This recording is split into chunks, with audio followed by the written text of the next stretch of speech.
Welcome to Poetry Palace TV. I am Tom Beal, and this is my Diary of a Poet series, episode 13. If you are new, the intent of this show is to read Volume 18, Eternal Revolutions, poems I have been writing to my late wife since February of 2020. Unfortunately, I have not yet been able to read them in a composed manner. It was suggested that I simply start from the beginning so that I may get used to the idea slowly and add a bit more time to my process before actually trying to read those poems to you. If you would like to read along at another pace, this series is available for free at poetrypalacegiftshop.com. You read whatever you want. The producer of the show, as well as other fans, believe the verse in her volume is quite helpful for those who have lost a spouse. And if you know someone who you feel might be helped, please suggest that they check it out. In this episode, we are finishing Volume 3 and going into Volume 4. So let's get right to it. Number 214, Volume 3, Growing Still. Parent to parent, person to person, eye to eye. Thought to word, word to thought, curious pry. Mind to mind, waves of wonder, second splash. Stranger to stranger, polite reply, beings crash. Smoking sticks, coffee lift, deep in spheres, silly smile. Effort answers, caution clears. Number 215. Coffee, brandy, calm, and the jukebox jam. Pretty pen pictures, late night afternoon. Passion, sweaty palm, stranger's sweet lamb. Memories, many fixtures slipping by so soon. Brown eyes blue, blue eyes green. Green eyes saying it ought to be mine. Loves are few, and hearts grow lean. Pretty princess playing kings and queens that dine. And now we move on to Volume 4, Getting Real. Dear reader, when I was 16, I wrote poem number 66, in which I asked myself, a poet? To which I replied, no, the poet. At 16 years of age, I desperately needed that feeling in order to make my writings worth the effort. At age 23, I must have still needed that feeling because 66 made it past the final edit for Just Scribbled Words, 1986. When I was 24, I self-published my second book. The first one was lost in the havoc of my life, Memories, 1980. I have the copyright in my office at home. Just Scribbled Words, 1986. At that time, I needed the series title, Diary of the Poet, in order to believe my poetry was worth selling. I was 25 when waves of severe shame overcame me because of the arrogance and ignorance I had displayed assuming such a title. That shame was quick-lived, though, and I realized that without that crutch of arrogance and ignorance, I would have stopped writing and trying to publish what I had already written. The effort spent trying to get published just cost me reading fees along with offers upon larger payments to help in making my works publishable. A second and third volume followed the 86, 87, 88 100-copy printings and sales of Just Scribbled Words, A Month with Marie, and Growing Still. A cascade of positive feedback from the sale of those 3 volumes, then the start of a Diary of a Poet series, gave me my basis for believing a poet was what I should be, and brought me eventually to the time I was writing the following MS. It took me 2.5 decades to see that I was a distorted individual. It took me well over another year to find something to do about it. Being with a woman who read a daily affirmation and my own stubbornness to accept others' ideas gave me the idea for this daily poem writing. I had no idea how repetitious an attempt to change old beliefs would be. I did not know how deeply it would go inside of me. And I did not know how hard I would have to work to continue it. I found that without the crutches of first, second, and third person writing and the fact that the book was to be part of my series, I could not have finished it. The fact that it was more intimate than I was with any individual seemed of no consequence, fortunately. I am now 6 years after its first run, beginning to reread the poems in order to hang on to the diverse insight that my present lack of repetition has caused me to forget.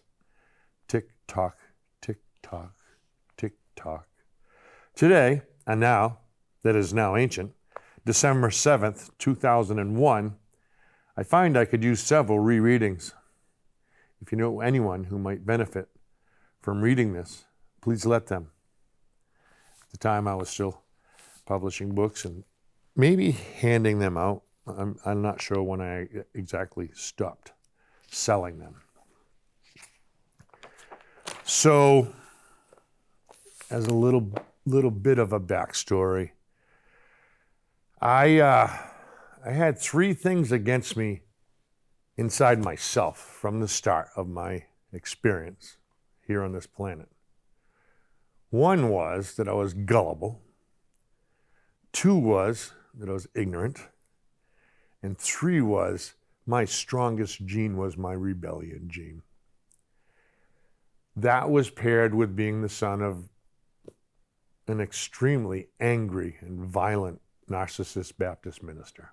I mean, he's gone, and I don't want to say bad things, but because I was so rebellious and he was so violent and angry, I had a horrible, first 15 years.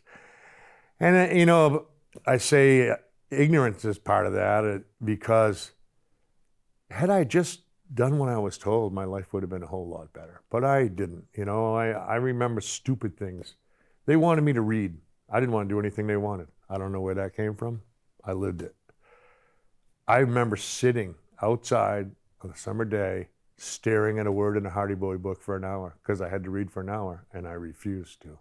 So I can't imagine what that had to have been like for them. I lived in my own small little head and world, and anyway, it ended up making a mess of things, and then I didn't help it out at all because I eased all that pain with bottles of booze and stuff, and just really messed up my life. And around 25, I realized, I had to do something, So this book is the first 90 days of writing an affirmation book to myself.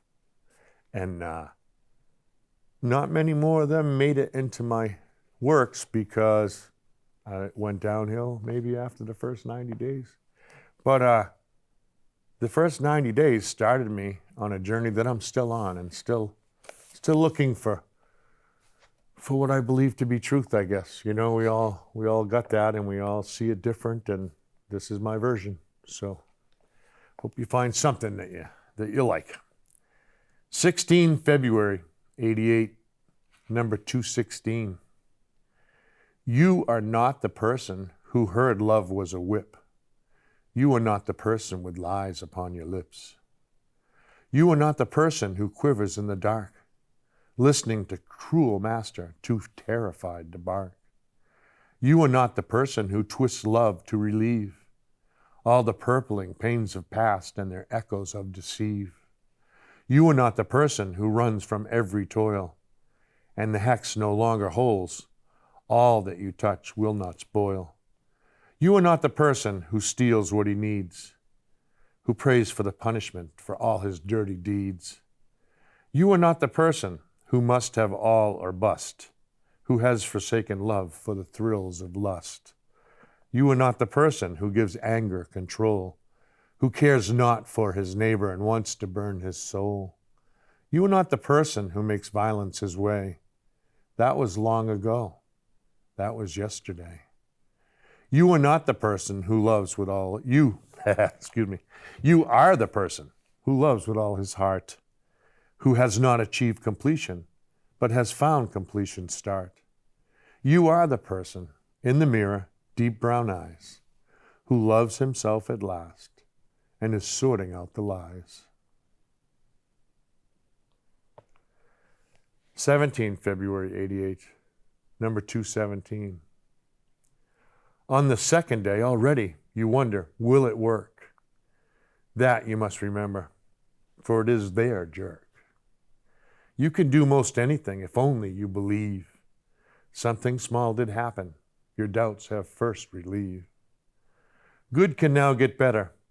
It must not be pushed away. That is only what they did. It was not touched and say. Moods are your controlling. Depression does not rule. Grief is just perspective to be used as a tool.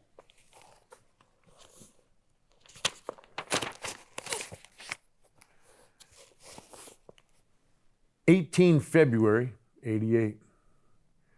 Number 218. When your mind is set, there is nothing to retain.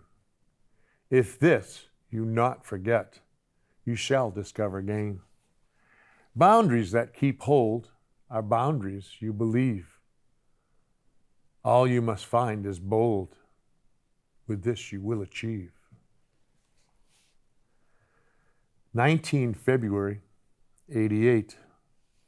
Number 219. Too much pride, of course, can make you fall. But there is pain in having no pride at all. Sometimes extremes can create awesome verse, but without fail, in life it is reverse. There must be a compromising middle ground, a sure plateau where peace can be found. 20 February 88. Number 220. Anxiety deepens a depressing mood. Grief is close, bright's interlude. Fear is a beast in need of control. Fear let loose is devastating in toll. Try and remember, all is not lost. Extreme again has shown its cost. Next time will happen, not to anticipate. Remember in shadows, future is not fate. 21 February 88. Your siblings were there, but they were not you. They have their own unfair that hampers what they do. You were not the only one, just a family, small. Keep your view you have begun, but spread that view to all. Mistakes you have made have excuses, but they must come to end. The earth is full of abuses, yet reality beats pretend. I'm still kind of new at this, and I totally forgot that this morning I was talking with the producer, Georgia Marquis, and she got the poem I wrote to my late wife this morning, and she thought that I should read that to you guys today. So, it doesn't even go on the site for 90 days. So when I text her, it's a spoiler. Number 2654. 12 episodes into Poetry Palace TV, and I feel unworthy at best. Yet I am about to grab 4 dress shirts and the only jacket that still fits and go. Is this when the decision to chase after a dream is finally put to the test? Is all of this horror that I've written down really something the world wants to know? And she said she thought this would perfectly explain the show. So I hope maybe that helped a little bit. And next week we will continue with Volume 4. So anyway, thank you very much for joining me for this episode of Poetry Palace TV. I hope there was something that caught your ear. Please feel free to check out the website, and I hope to see you next week. Adios.